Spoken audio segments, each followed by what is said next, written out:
सही बात यह है कि हजरत इब्राहीम अलैहिस्सलाम ने इस दुनिया में सब सहाने के बाद सबसे पहले खतना कराया। सबसे पहले खतना किसका हुआ इस्लामी तारीख में? इब्राहीम अलैहिस्सलाम का।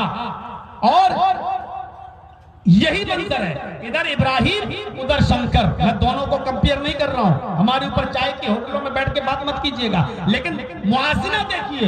इधर इब्राहीम अलैहिस्सलाम हाजिर बच्चा नहीं होता था, पैदा ही नहीं हुआ उनका। 86 साल तक कोई औलाद पैदा नहीं हुई इब्राहीम अलैहिस्सलाम की। रब्बे हबली मिनस सालिहीन, अल्लाह मुझे साले बेटा दे। तब 86 साल की उम्र में अल्लाह ने उनको बेटा दिया। इधर शंकर जी के भी कोई बच्चा नहीं होता था, इधर शंकर जी के भी कोई बच्चा नहीं होता था। शंकर की पत्नी पार्वती जी नहा रही थी, उन्होंने अपने बदन के मैल और अपने बदन के कुचैल, अपने बदन की गंदगी से बच्चा बनाया और उसका नाम रख दिया गणेश।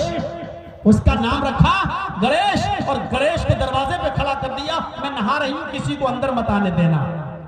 थोड़ी देर के बाद शंकर जी जब अंदर आए तो गणेश बाहर खड़ा था। गणेश ने कहा, कहां जा रहे हो? शंकर ने कहा, ये तो हमारा घर है। शंकर जी ने कहा, ये तो हमारा घर है। गणेश ने कहा, अंदर तो मेरी माँ है पार्वती जी, मैं उनका बेटा हूँ, मैंने तो आपको नहीं देखा है, मेरी माँ की परमिशन नहीं है कि आपको अंदर जाने दें, आप कैसे कह रहे हैं कि ये मेरा घर है? शंकर जी ने कहा कि ये तेरा घर है? अरे पार्वती मेरी पत्नी है, मेरा कोई बेटा नहीं है। पार्वती कह रही है, तुम कह रहे हो कि मेरी माँ अंदर नहा रही है?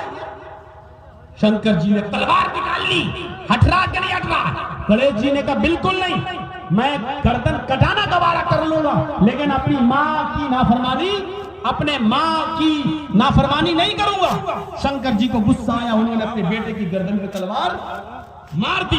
गर्दन कट के कहां गिरी आज तक नहीं पता चला कि कहां गिरी, आज तक नहीं पता चला। गर्दन कट गई। शंकर जी अंदर घुसे, पार्वती जी ने तलवार में लगा हुआ खून देखा, कहा ये क्या किया?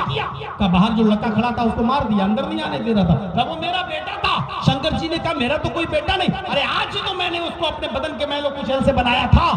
मुझे नहीं मालूम था। कहा मेरे बेटे को जिंदा करो, किसी तरीके से जिंदा करो, मैं नहीं जानती हूँ।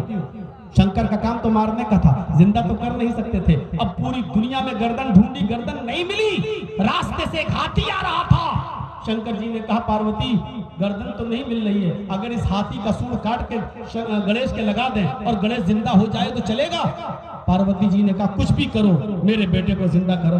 तब उन्होंने एक हाथी को गर्दन काटी और गणेश जी के लगाई, गणेश जी जिंदा हो गए। अब गौर कीजिए, यहाँ इब्राहीम को बेटा नहीं हो रहा, बेटी नहीं हो रही है। रब्बे हबली मिनस सालिहीन, उधर